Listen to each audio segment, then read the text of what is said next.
temos dois tipos de AVC, basicamente, né? O AVC é o acidente vascular cerebral. Então nós temos o tipo isquêmico, que é decorrente de uma obstrução parcial ou total do fluxo sanguíneo a um determinado território do cérebro. E decorrente dessa isquemia que a gente chama, ela vai ter o sintoma relacionado ao território afetado, né? E temos o tipo hemorrágico. O hemorrágico é o contrário. Em vez de você ter a falta de nutrição pelo sangue, você tem a ruptura de um vaso e a ruptura desse vaso provoca uma hemorragia em determinada área do cérebro.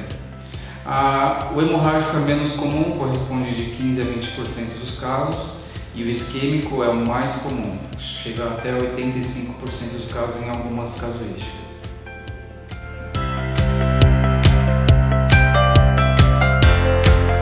Existem vários fatores predisponentes que podem levar a um AVC.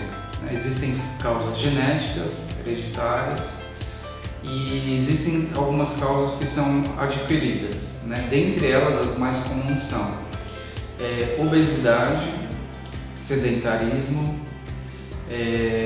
aumento da taxa de colesterol no sangue, diabetes, hipertensão, alcoolismo e tabagismo. Essas são as causas mais comuns.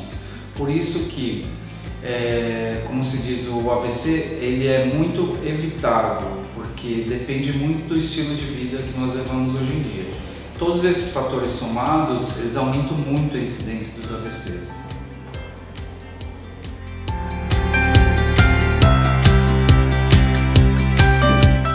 Existem alguns sinais de alerta, né, que a gente pode observar nos pacientes que iniciam um quadro de isquemia cerebral. Por exemplo, alterações da fala, perda de visão súbita, alteração da motricidade, ou seja, o paciente que refere que perdeu a força em um braço ou uma perna ou em todo um hemicorpo, né, de um lado esquerdo ou direito, alterações de olfato, de linguagem, confusão mental, paciente que percebe um desvio de rima no rosto, a gente chama de paralisia facial, tá? Quando entorta a boca ou a testa, e pacientes que têm alteração do nível de consciência, então pacientes com sonolência excessiva ou até que são encontrados em coma em casa, assim, são alterações suspeitas para um possível AVC.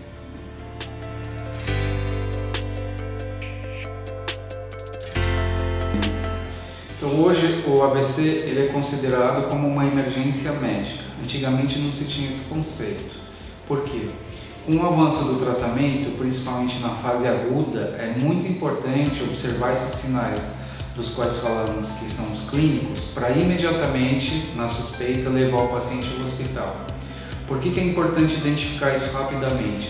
Existe uma janela terapêutica. Essa janela terapêutica é o tempo em que se iniciou o sintoma até um determinado número de horas em que há possibilidade de reverter essa isquemia, tá?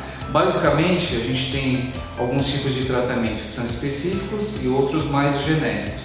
Mas se falando dos específicos, hoje em dia, inclusive nós temos esse tipo de tratamento aqui no hospital, a gente pode realizar um procedimento invasivo tentando ou retirar o trombo que causou essa isquemia numa artéria cerebral, ou até dissolvendo esse trombo com algumas substâncias químicas.